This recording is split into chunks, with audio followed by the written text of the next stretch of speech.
un mois du premier objectif de la saison 2023, j'ai eu la chance de pouvoir partager quelques jours d'entraînement dans une région magnifique avec Yannick Matejicek, un jeune triathlète professionnel qui fera certainement parler de lui dans les prochaines années sur le circuit pro et qui a déjà acquis un très beau palmarès en tant qu'amateur.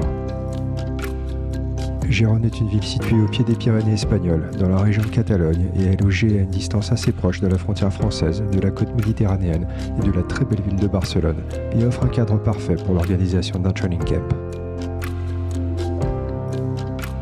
Je n'ai pas eu la chance de croiser les triathlètes qui ont rendu cette ville célèbre, comme Jan Frodeno, Vincent Louis, Nick Castellane ou Martin Van Riel, mais les 5 jours passés dans la région ont été l'occasion de découvrir de magnifiques paysages et d'emprunter les routes sur lesquelles ces références dans le sport s'entraînent au quotidien. Avec quasiment 15 heures de vélo durant le séjour, je sens que la préparation pour l'Ironman Texas porte déjà ses fruits, que cela soit au niveau de l'endurance, du confort sur le vélo ou encore de la puissance développée et maintenue sur la durée. Dans cette vidéo, je vais vous parler de ce séjour qui devrait contribuer à produire une belle performance lors de l'ouverture de ma saison aux États-Unis dans maintenant 3 semaines. À l'heure où je tourne cette vidéo, ça fait une petite semaine que je suis revenu de Gérone où j'ai passé 5 jours avec Yannick lors d'un mini training camp. L'idée était pour moi à la fois de mettre un gros bloc d'entraînement en extérieur à un mois de mon premier objectif de la saison, mais aussi de partager quelques jours avec Yannick en ayant un focus total sur l'entraînement et aussi de voir au plus près finalement comment se passe l'entraînement d'un triathlète qui a terminé 6e overall à Kona l'an passé, car en réalisant de telles performances, il y a nécessairement beaucoup à en apprendre. Donc on s'était donné rendez-vous à Gérone le vendredi où on avait loué un petit appart au cœur de la vieille ville. Si vous y allez, c'est vraiment l'endroit le plus sympa de la ville selon moi, avec plein de restos et de petits cafés autour, notamment le Espresso Mafia qui fait un excellent café et un banana bread de ouf.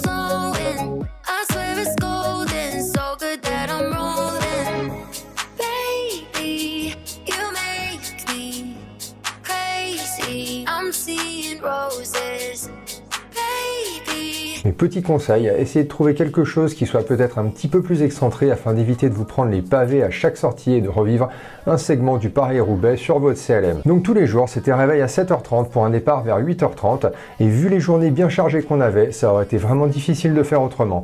Samedi matin, on avait une sortie d'environ 180 km en vélo assez souple sur le parcours du 140.6 in que Yannick va courir au mois de mai. D'ailleurs, si certains d'entre vous y participent, il y aura des chances que l'on s'y croise, même si pour moi, ça sera simplement en tant que spectateur. Alors le temps était globalement au top avec des matins un petit peu frais et des températures autour de 9-10 degrés mais qui montaient vite à une vingtaine de degrés dans la journée. Et le gros avantage de rouler autour de Gérone est que les routes sont vraiment belles, sans trop de trafic, que les voitures sont tellement habituées à avoir des cyclistes de partout qui font quand même vraiment attention et pour le coup c'est vraiment quelque chose de très appréciable et de sécurisant. Donc cette première sortie se passe très bien et nous emmène depuis Gérone vers Platja d'Aro sur la côte, puis de retour à Gérone en faisant une grosse boucle essentiellement sur des routes secondaires et avec un petit dénivelé d'environ quand même 1700 mètres, mais sans vraie grosse ascension. Après ça, on termine la journée avec un petit footing de 12 km pour découvrir un petit peu les alentours de la ville. Depuis ma chute la semaine d'avant, je me traînais une douleur finalement que je me traîne encore toujours aujourd'hui, même si elle commence à passer petit à petit, au bras droit et également à l'aine du côté droit, qui m'empêche de nager correctement et de courir sans trop avoir mal. Donc je m'étais pris rendez-vous chez un kiné local qui s'occupe de beaucoup de triathlètes vivant dans le coin le samedi soir, histoire d'essayer de faire passer tout ça.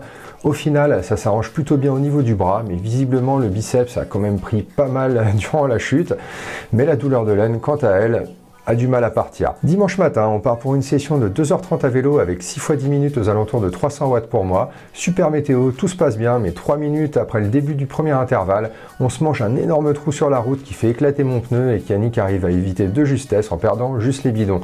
Impossible de réparer pour moi, donc je laisse Yannick continuer sa session et moi, je rentre à l'appart en taxi. Bon, bah, retour à la maison après avoir éclaté un pneu. Voilà, il est là. Tac. Alors ça a bien cogné parce qu'on était parti faire une séance d'intervalle et du coup on était bien sur les barres. C'est des intervalles 6 x 10 minutes à peu près 300 watts pour moi. Et peut-être 3-4 minutes après le début du premier intervalle, un énorme trou sur la route, ça faisait une petite bosse comme ça, juste derrière, que j'ai pas pu éviter. Donc direct la roue avant, elle a tapé dedans. Elle a éclaté, impossible de la réparer sur place, donc j'ai appelé un taxi, je suis revenu à l'appart. Bon, on va essayer de réparer ça, on va voir ce que ça donne.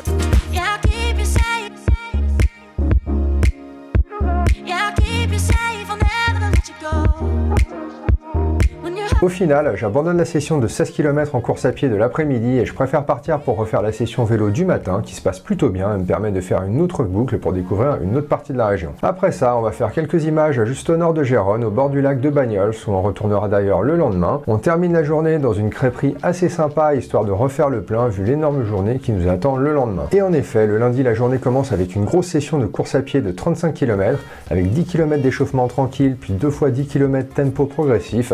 La session se passe super bien et on voit que je suis allé chercher bien loin malgré la fatigue, vu la belle dérive cardiaque. Ouais, bonne session de 34 km avec 10 km d'échauffement, 2 fois 10 km tempo, à la mort, franchement. Ah bon, c'est cool que ça soit passé. Après ça, on trouve une piscine locale de 25 mètres pour une session assez souple. J'ai un peu de mal à nager avec la douleur à l'aine qui me reprend après les 35 km du matin et du coup, je fais un total de 2,6 km sans trop forcer. On enchaîne sur un petit goûter rapide avant de repartir pour un nouveau 2h30 à vélo, cette fois-ci vers le nord pour découvrir encore une autre partie de la région. Bon allez, il est 4h, on est lundi, c'est parti pour la 3e séance de la journée. Ça va faire mal, 2h30 de vélo, bon elle est cool, mais c'était quand même après 35 km de course à pied, et, je sais plus, 2700, 2800 mètres de natation. Je suis défoncé, mais bon, ça va être cool quand même. Là encore, les routes sont magnifiques et en effet, les 2h30 dans ce cadre passent quand même vachement plus vite que 2h30 sur Home Trainer. La journée se termine par un petit resto indien à 2 pas de l'appart et on rentre pour une bonne nuit de repos avant notre dernière journée sur place. Et en effet, le mardi, dernière journée de notre training camp, on part le matin pour une petite boucle tranquille d'un peu moins de 2 heures. Encore de belles routes, très peu de monde sur les routes secondaires. Seul problème, la pile qui commande les shifters me lâche et du coup, je fais les 3/4 de la sortie bloquée sur le plateau de 50 et en milieu de cassette, ce qui n'est pas trop gênant sur le plat, mais me fait tourner dans le vide dans les descentes et partir sur 40 tours par minute à 300 watts dans les montées, ce que j'avais pas vraiment envisagé, et vu ce que j'avais déjà dans les jambes des jours précédents, je m'en serais bien passé. On avait 10 km tranquille en course à pied après ça, mais après 1 km, ça me fait vraiment trop mal au niveau de l'aine et je décide de rentrer et de ne pas forcer. Une fois le matos rangé et l'appart débarrassé, on va se faire un bon lunch à la Comuna, le café de Yann Frodeno, avant de se dire au revoir et de reprendre la route vers chez nous.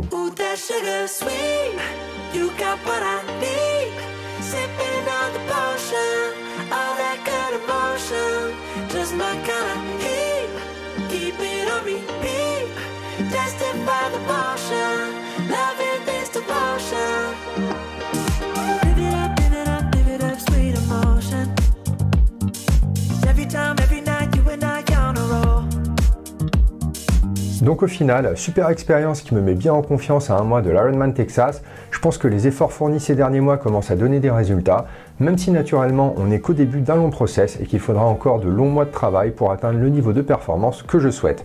Pour l'heure, la préparation continue et à 3 semaines maintenant de mon objectif, il me reste environ une grosse semaine de charge avant de lever progressivement le pied avant la course. Compte tenu du climat chaud et humide qu'il y aura à Houston à la fin avril, on met également en place en ce moment un protocole d'acclimatation chaleur-humidité et j'aurai aussi de toute manière une dizaine de jours sur place pour me remettre du jet lag et m'habituer aux conditions climatiques. Et tout ça, je vous le raconterai naturellement dans une prochaine vidéo. Merci à tous de me suivre dans cette aventure et à très bientôt.